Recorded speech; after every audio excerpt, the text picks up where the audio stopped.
The local coordinating committee says that 70 people died in Mu'adhamiyat al-Sham and over 183 people die in Syria today.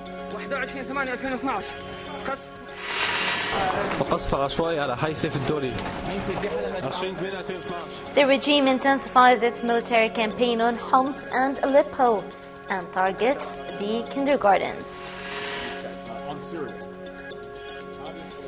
And Obama threatens with military interventions and chemical weapons were used while Russia and China confirm to not allow any breach in the UN Charter.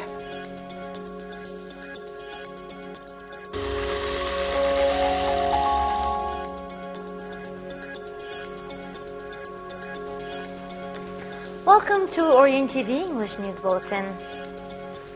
The local coordinating committee said that 183 people were killed until this moment, mostly in Damascus and its countryside, where the residents of Al-Qadam found the bodies of at least 6 unidentified victims who were executed after being tortured and randomly shot at, while the neighborhood of Al-Asali witnessed heavy shelling with machine guns and helicopter rockets amid a complete cut-off of communications in the neighborhoods of Al-Tadamun and also Al-Hajar al-Aswad and the camps of Al-Yarmouk and Palestine, spreading fears among the residents from new massacres. Furthermore, a strong explosion rocked the center of Al-Mazzi area along with heavy gunfire.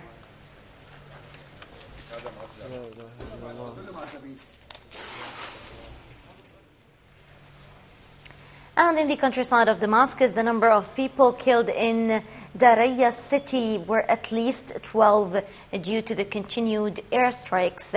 And the shelling was renewed this morning on Mu'adhamiyat al-Sham and Judaydat Artus, where dozens of missiles targeted residential neighborhoods amid an unusual displacement movement among the residents in the neighboring areas.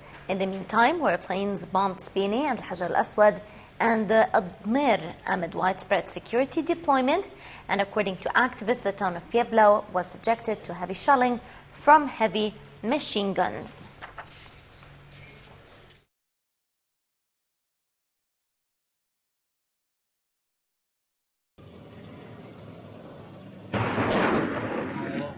The sounds of the fierce fighting in the heart of the capital, Damascus, echo in the countryside and surrounding areas. Another day of destruction and increasing numbers of killings and injuries. Here in the neighborhood of Al-Qadam, a new massacre was discovered in the third day of Eid al-Fitr, which is now added to the list of massacres in Al-Qaboon, where the regime forces committed atrocities in the ugliest way against 7 civilians. The neighborhoods of Al-Qadam and Al-Asali are still suffering under the regime's strikes, and the same scene is repeated in Al-Mazzi, where the infrastructure is completely destroyed as a result of destruction and devastation caused by the daily explosions, the most recent of which is a huge explosion near a girls' school. Meanwhile, the areas of Arbin, Daraya and Mu'adhamiyat al-Sham, where the residents are still suffering under the regime's heavy shelling, whose non-stop airstrikes are continuously demolishing residential complexes. This happens at a time when the sounds of violent clashes are heard from time to time between the government forces and the Free Syrian Army, who managed to capture Colonel Khalid Hamada by Abdullah bin Mas'ud battalion. To that, the Free Army reinforcements continue to surround all points and moves of the regime's army in their bid to achieve victory and overthrow al-Assad. And to know more about the situation in Damascus and its suburbs, we have with us on the line now Suzanne Ahmad, the Speaker of the Revolutionary Command Council. Suzanne, good evening. First today, more than 90 victims were killed in Damascus and its suburbs. 70 of them fell in Mu'adhamiyat al-Sham in a massacre committed by the regime forces. Can you please put us in the circumstances of this massacre? Good evening. Yes. Actually, it is the last day of Eid, and Bashar al-Assad is continuing giving the gifts of Eid to Syria.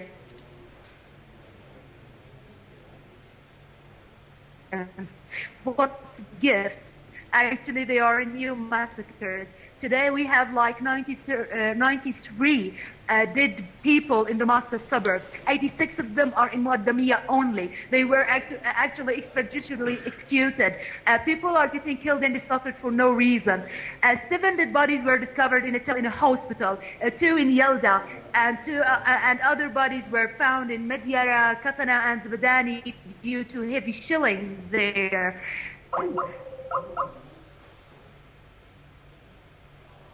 It seems that we have lost the connection with Susan Ahmed, who was speaking to us live from Damascus. We will try calling her again. And we move on with the rest of our news. Meanwhile, military operations continued in Dir'a and its suburbs, killing at least 13 civilians as the towns of Al-Mleha Al-Sharqiyya and Tasir came under violent artillery shelling, and activists recorded the fall of dozens of shells since the early morning hours. And according to activists, at least 5 shells fell west of the village of Simlin in Inkhil from the 15th Brigade near the farms, while the towns of Umm al-Mayadin came under heavy fire also from the western side of the town. To that, violent clashes broke out between the government army and the Free Army in the town of Nasib amid continued shelling.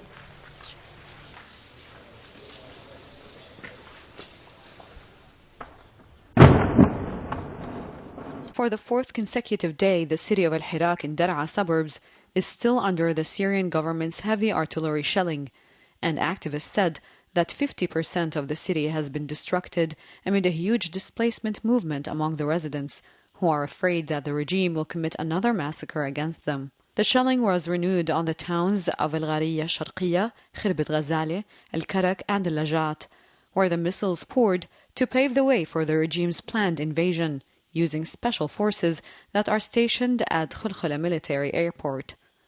While in the city of Da'al, the violent airstrikes destroyed many residential buildings and wounded many citizens, and in the town of Mleha Al-Sharqiyya, most of the residents are displaced due to the heavy bombing that killed at least 1 civilian and wounded many others. And the situation in the city of Dar'a is not different from the suburbs, where the neighborhoods of Dar'a al-Balad and al-Mahatta are suffering from the tight siege, while the government forces bomb the neighborhoods and houses every now and then, amid dire shortage of food and medical supplies, hence the increasing numbers of displaced citizens who are seeking refuge in Jordan and safer territories. And in Aleppo, activists said that they were unable to recover the bodies of at least 10 victims from one family following the collapse of 2 buildings due to the heavy shelling which targeted the neighborhood, while the artillery bombardment continued on the neighborhood of Tariq al-Bab and the Sha'ar, which led to the destruction of several houses. Furthermore, according to the activists, that 64 the regiment bombed civilian houses randomly in a Sahara, while the town of Darat Izza witnessed sporadic shelling from rocket launchers and heavy artillery amid full disconnection of communication and the internet. And in the meantime, at least 42 victims fell in a shelling on the Aqyul neighborhood.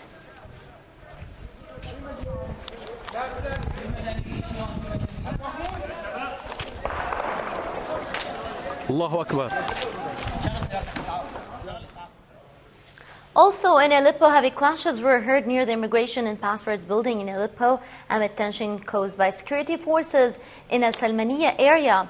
Meanwhile, the neighborhood of Al-Sha'ar and Qadi Askar witnessed artillery shelling, which targeted civilian houses and mosques, where many civilians were both killed and wounded. Meanwhile, 25% of the residents of Aleppo neighborhood were displaced out of their houses, while Assad regime forces continued to target local hospitals in Aleppo for the 4th consecutive day.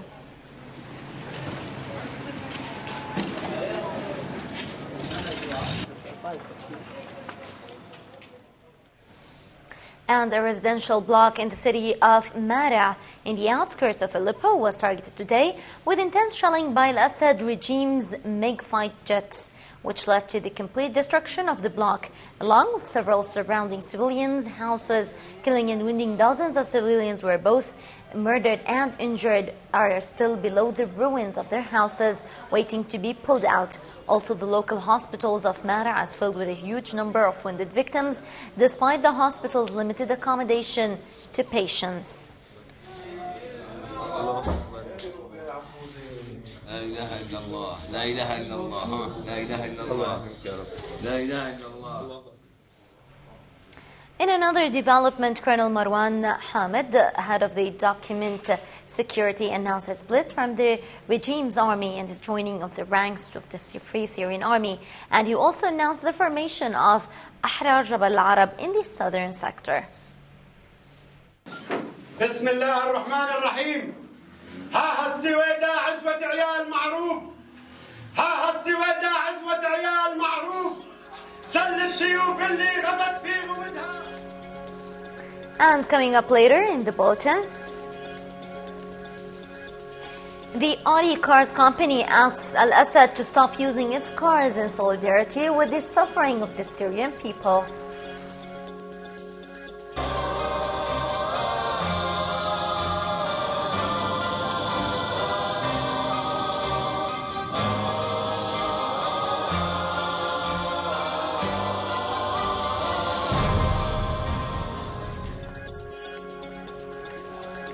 Welcome back. You're watching Orient TV English News Bulletin. More than 12 people were killed in Deir ez-Zor, along with dozens of people were injured due to the bombing that targeted the city of Mohammedia in Deir ez-Zor. This comes as the regime forces are still bombing the neighborhoods of Al-Hamidiyya, Al-Bukamal, Al-Shaitat, and the Sheikh Yassin, where many civilians were killed due to the military campaigns.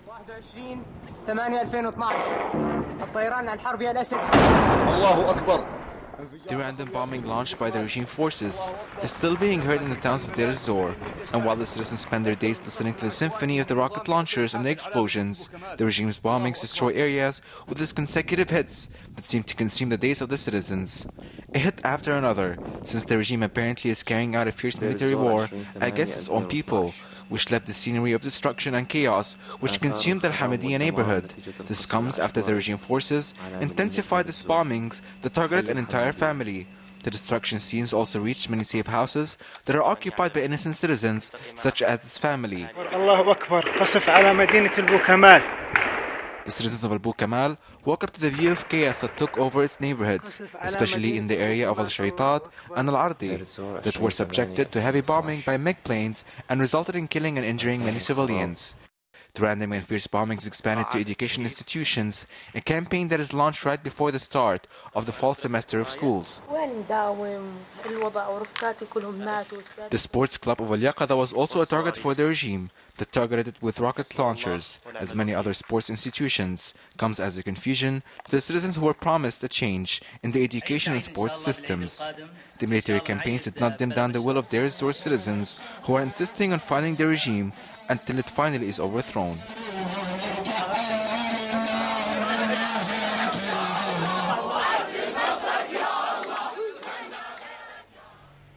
And in Hama, the village of Ahwijiyya was exposed to artillery shelling from Al-Assad regime forces. Military barriers were located in As-Silqaniya and Bab al-Taqa. Moreover, the Assad regime forces executed a campaign of raids in the city of Murik, where they randomly arrested dozens of young men following the siege of the city with more than 30 military vehicles. Also, activists reported a large group of military personnel along with armed vehicles and tanks belonging to Al-Assad regime army headed to the international highway opposite to Soran city.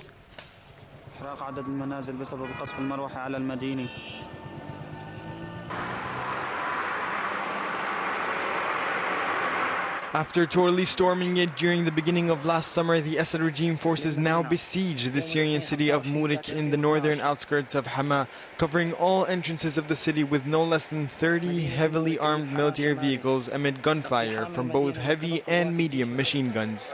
This small city, famous in the region for having produced the best roasted pistachio, is currently suffocating under the deathly military pressure of the Assad regime forces, who, according to activists in the area, raided houses and arrested dozens of civilians. Furthermore, large groups of regime military units were seen heading towards Al-Latamna, Al-Huwayja and Kafr Zita, which is being bombed for the third consecutive day by the artillery shelling of the Assad regime under the hovering military helicopters, who also participating in destructing local civilian homes and both killing and wounding civilians.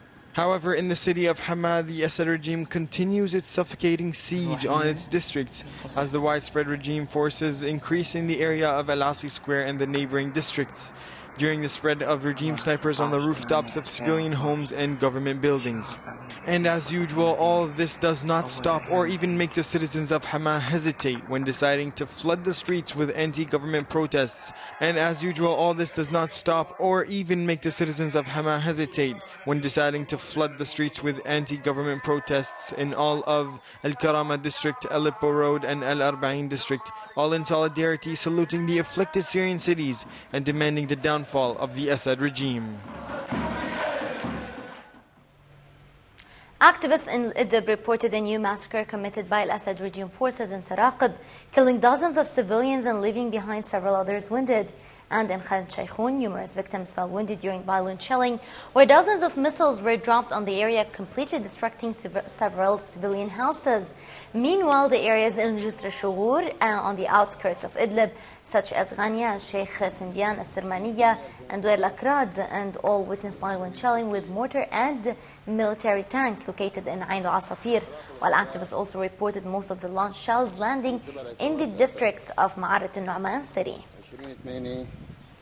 20/2/2012 منطقة كسب.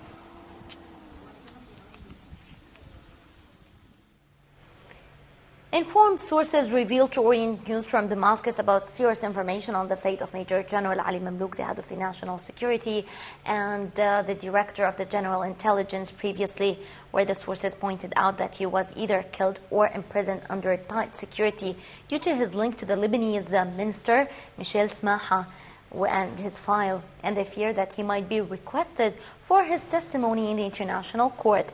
And the same sources mentioned clues about Smaha and Mamluk plot, noting that the Syrian regime ordered the bombing of the Lebanese Patriarch convoy in order to create a Christian-Muslim sedition.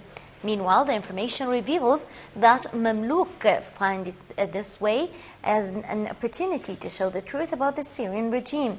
So he called the European intelligence officers and coordinated with Smaha, and they agreed to develop an unenforceable plan for an explosion, which has been disclosed in the last steps. And this explains how Smaha fell in the trap. And about the truth of the plot was revealed, Al-Assad regime found that it is necessary to get rid of all evidence that shows its involvement in the plot, and resorted mostly to kill or detain Ali Mamlouk pending unnecessary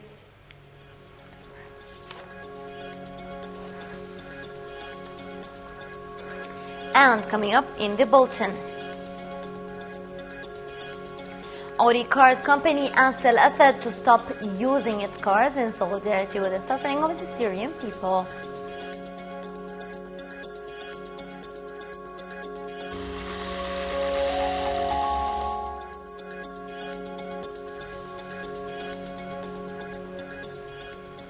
In Homs, the province is still being sieged and persistently shelled with missiles and mortar shells targeting the districts of Deir Balba, Bab Ahoud, Al-Hamidiyya, and Al-Safsafa, and Bab Drib. Meanwhile, heavy clashes took place between Al-Assad regime army and the Free Syrian Army in the districts of Al-Wa'ar, during which missiles landed on Al-Sham Road in the neighborhood of Al-Midan. And to that, the Free Syrian Army declared the town of Al-Ghamto as an afflicted area due to the continuous shelling for 2 consecutive months and the destruction of more than 50% of the buildings, along with the displacement of at least 16,000 individuals from the area due to the horrific humanitarian conditions.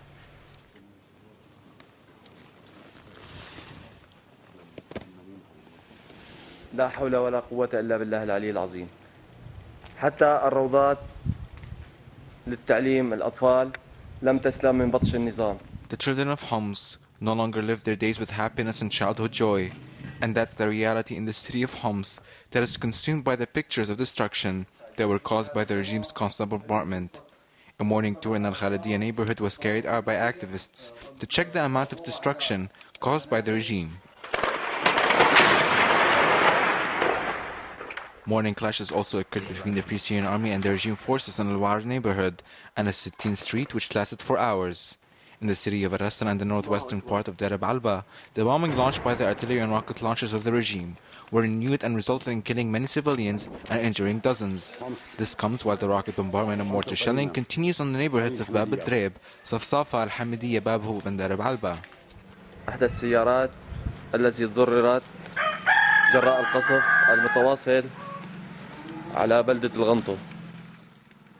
Meanwhile, the citizens of Ghanto called all humanitarian organizations to head towards the town, as it has become troubled due to the constant bombing that's been occurring for over 2 months. This comes as the bombing also intensified and destroyed more than 50% of the infrastructure of the town, as well as displacing many citizens. In addition to that, basic life needs were also cut from the rest of the neighboring towns. And it's worth mentioning that many families in the old homes are living without any basic life needs.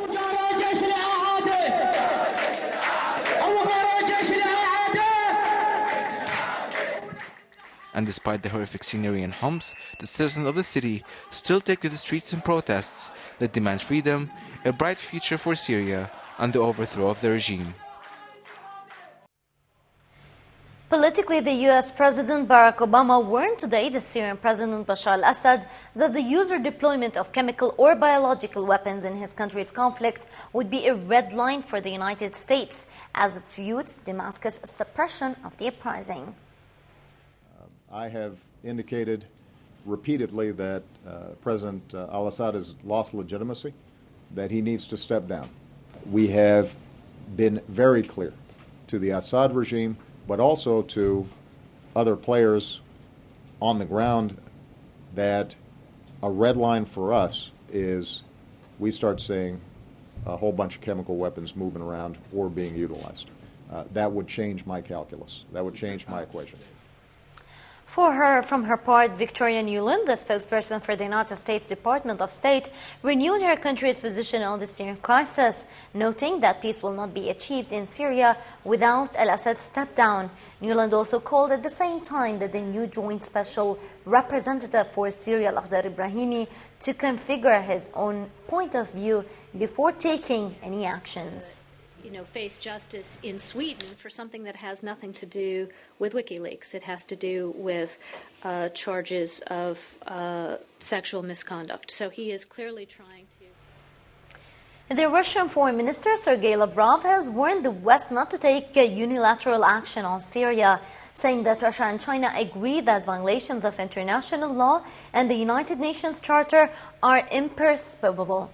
Lavrov was speaking a day after the U.S. President Barack Obama, in some of his strongest language yet, said the U.S. forces could move against President Bashar al-Assad if he deploys chemical weapons against rebels trying to overthrow him.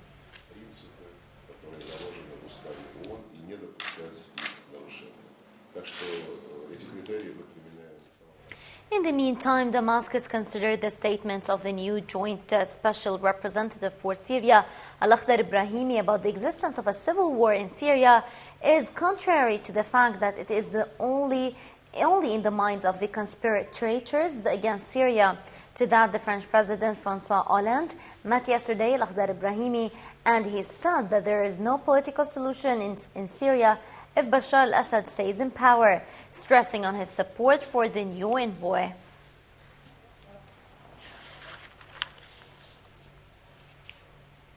Audi car company asked President Bashar al-Assad to stop using its cars in solidarity with the suffering of the Syrian people.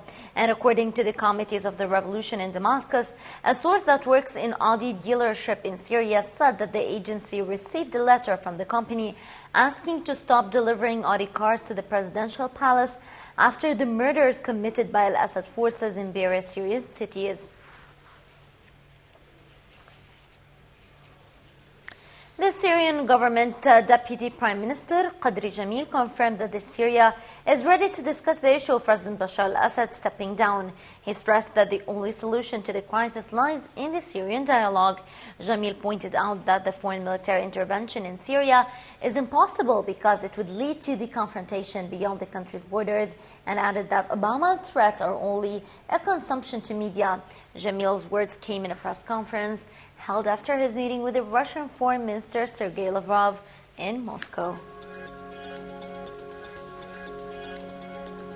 And here's a reminder of tonight's main headlines. The local coordinating committee says that 70 people died in Ma'adamiyat al-Sham and over 150 people die in Syria today. 21/8/2012 قصف وقصف عشوائي على حي سيف الدولي. The regime intensifies its military campaign on Homs and Aleppo and targets kindergartens. حتى الروضات. On Syria. And Obama threatens with military intervention if chemical weapons were used, while Russia and China confirmed to not allow any breach in the UN Charter. And with this, we end our news bulletin from Orient TV. For more updates about the Syrian revolution, visit our Facebook page. Thank you for watching, and good night.